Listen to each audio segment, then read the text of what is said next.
Pernah nggak kamu ngerasa kayak gini? Kok yang kerja keras aku, tapi yang jadi kaya orang lain? Kalau kamu pernah mikir gitu, berarti kamu harus nonton video ini sampai habis. Karena di buku From Zero to Millionaire oleh Nicholas Berube, kita belajar satu hal yang jarang banget dibahas. Yaitu kita semua berhak atas bagian suatu keuntungan. Tapi nggak semua orang sadar caranya dapat bagian itu. Halo semuanya, di video kali ini kita akan membahas sedikit tentang buku ini. Yang dimana akan membuat kamu mikir, selama ini aku main di game yang salah nggak sih? Karena ternyata perbedaan orang biasa dan milioner itu bukan kerja kerasnya, tapi posisi mereka di sistem. Penulis mulai dengan pertanyaan simpel. Kalau ada sebuah perusahaan untung 10 miliar, kira-kira siapa yang menikmati keuntungan paling besar? Apakah karyawan, manajer, atau pemilik saham?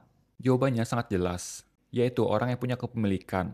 Dan disinilah tamparannya terasa, karena kebanyakan dari kita cuma menukar waktu dengan uang.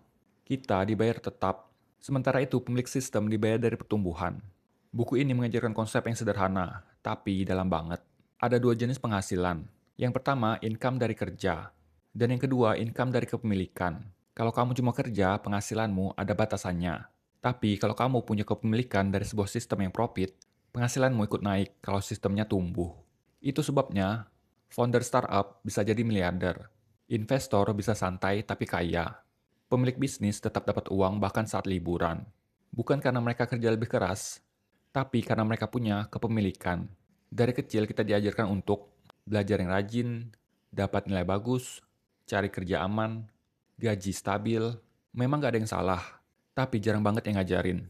Cara punya saham gimana, cara bangun bisnis gimana, cara punya equity gimana. Padahal, itulah kunci untuk mendapatkan yang dia sebut fair share. Dan ini bukan persoalan kita itu serakah, tapi ini soal sadar posisi kita. Buku ini nggak bilang semua orang harus jadi pengusaha, tapi mulai berpikir seperti jadi pemilik. Contohnya, kalau kerja di perusahaan, bisa nggak dapat saham perusahaan ini? Karena kalau kamu punya 1% saja saham perusahaan ini, dan perusahaan ini makin besar, nilai saham kamu ikut naik. Atau bisa nggak bangun sesuatu yang menghasilkan walau kamu nggak hadir di tempat. Contohnya kalau kamu punya kos-kosan, setiap bulannya ada pemasukan. Karena milioner itu bukan orang yang kerja paling keras, tapi orang yang punya sistem yang kerja untuk mereka.